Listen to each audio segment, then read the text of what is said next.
Now come to polyembryony. Poly means many. और अगर embryo अगर ज़्यादा प्रोड्यूस हो रहा है, एक सीड में एक ही एम्ब्रायो प्रोड्यूस होता है नॉर्मली, अगर उससे ज़्यादा प्रोड्यूस हो रहा है उसी कंडीशन को हम बताएंगे पॉली एम्ब्रायोनी.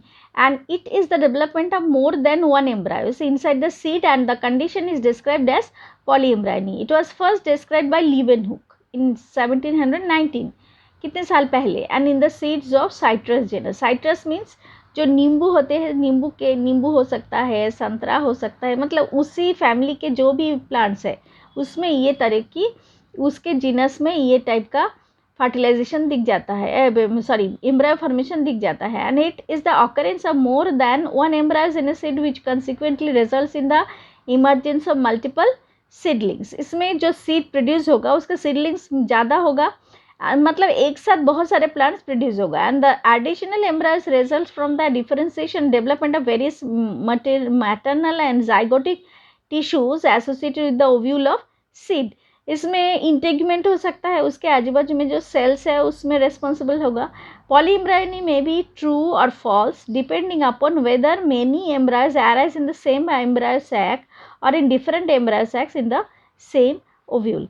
हो सकता है कि अलग अलग एम्ब्रायो सैक से प्रोड्यूस हो रहा है या तो नॉर्मल सैक से प्रोड्यूस हो रहा है, एक ही सेल से प्रोड्यूस हो रहा है. उसके हिसाब से ट्रू और फॉल्स दो टाइप का डिवाइड किया जाता है. मतलब एक ही से प्रोड्यूस हो रहा है तो ट्रू, अगर अलग अलग सैक से प्रोड्यूस हो रहा है तो that will be called as a false पॉलीएम्ब्रायोनी.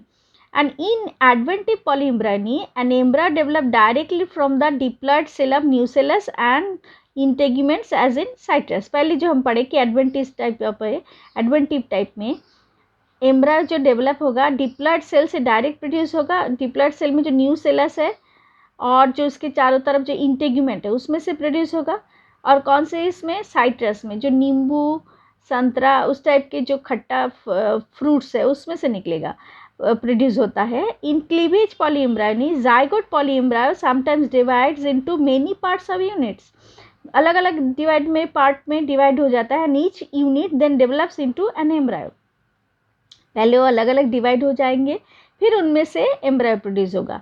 And polyembryony increases the chances of survival of the new plants. इससे क्या होता है, जो नया प्लांट होगा बहुत सारे एम्ब्रायो प्रोड्यूस होने से, अलग अलग प्रोड्यूस होने से, तो इसका सर्वाइवल बढ़ जाता है, मतलब कोई ना कोई तो जिएगा ही ना. Next, nucellar adventive polyembryony is of great significance in horticulture. Horticulture जो गार्डनिंग होता है जहाँ पे फ्रूट्स ये उगाया जाता है उसको हॉर्टिकल्चर कहा जाता है. उसमें न्यूसेलर एडवेंटिव पॉलीएम्ब्रायोनी बहुत हेल्पफुल है. Hello student, today our topic is apomixis. Apomixis एक फेनोमेनन है जिसमें कि सेक्सुअल रिप्रोडक्शन के बारे में डिस्कस नहीं करेंगे. विदाउट सेक्सुअल रिप्रोडक्शन कैसे सीड फॉर्मेशन होता है, कैसे फ्रूट फॉर्मेशन होता है, उसके बारे में आज हम कुछ टॉपिक को लेके, कुछ प्रोसेस को लेके डिस्कस करने वाले. तो उसमें कोई कौन कौन सी चीज़ कर रहे. एक है एपोमिक्सिस, ठीक है, उसके types. Second, parthenocarpy, how it is produced, and then is the poly embryo. ये पॉली एम्ब्रायोनी कुछ अलग है कि मोर देन वन अगर एम्ब्रायो प्रोड्यूस होता है उसको पॉली एम्ब्रायोनी बताएंगे. Poly means more than one, एक से ज़्यादा होता है तो पॉली वर्ड यूज़ होता है. तो सबसे पहले एपोमिक्सिस क्या देखते हैं. It is a phenomenon of formation of embryos through sexual reproduction of method of reproduction without formation of gametes and the act of fertilisation. और दूसरी तरीका है कि अल्टरनेटिवली अगर ऐसे भी कहा जा सकता है कि it is unusual sexual reproduction. Unusual क्योंकि ये जो नॉर्मल है उसके हिसाब से नहीं हो रहा है, और सेक्सुअल इसलिए कहा जा रहा है कि उसमें फॉर्मेशन नहीं हो रहा है लेकिन डिप्लॉइड सेल प्रोड्यूस होगा. तो so where there is no meiosis and syngamy, मतलब जो हमने देखा है कि पोलन ग्रेन और ओव्यूल का डिज़ोल्व हो जाता है और फिर जाइगोट फॉर्मेशन होता है, ऐसा कोई जाइगोट फॉर्मेशन नहीं होगा तो उसमें सिनगैमी प्रोड्यूस नहीं होगा. Only the embryo cell will produce and this cell is the diploid condition. So embryo develops in the ovule and ovule develops to form seed. लेकिन इसमें ध्यान रखो कि हैप्लॉइड नहीं है, डिप्लॉइड रहेगा. In apomixis when a gametophyte organ और cell produces embryo like structure without fertilization, it is termed as apogamy. Okay. Similarly, when diploid sporophyte cell produces a diploid gametophyte without undergoing meiosis is called as the apogamy. Apospory, ये gamete formation हो रहा है, अगर ovule में हो रहा है तो उसको हम एपोगैमी बताएंगे। और स्पोरोफाइटिक सेल मतलब मेल ऑर्गन में हो रहा है मेयोसिस के बिना, तो उसको हम बताएंगे एपोस्पोरी। उसमें भी गैमेटोफाइट, डिप्लॉइड गैमेटोफाइट फॉर्मेशन हो रहा है। ध्यान दो, डिप्लॉइड नॉट हैप्लॉइड। डबल जो बॉडी सेल में जितना क्रोमोसोम रहता है उतना ही क्रोमोसोम रहेगा। तो ऐसा कहा, एग्जाम्पल है ऑरेंज और मैंगो, इसमें एपोगैमी और एपोस्पोरी देखा जाता है। तो इसमें आप कैसे प्रोड्यूस करोगे, एपोमिक्सिस का शॉर्ट नोट के हिसाब से तैयार कर सकते हो, या तो जैसे कि one line answer what is apogamy या what is apospory, what are the examples of apospory, इस टाइप के आपको लर्न करना है। Next, types of apomixis.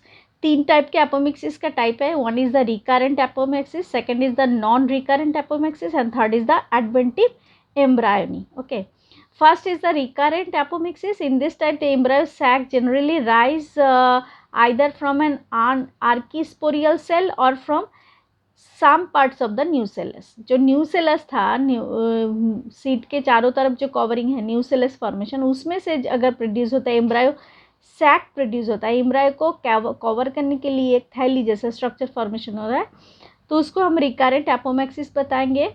And in diplospory, the diplospory means जो स्पोर फॉर्मेशन जो मेल ऑर्गन में, ये डिप्लोस्पोरी में the unreduced embryo sac is derived from the diploid megaspore mother cell. Megaspore mother cell से embryo sac produce होगा, जैसे टेराजेकम।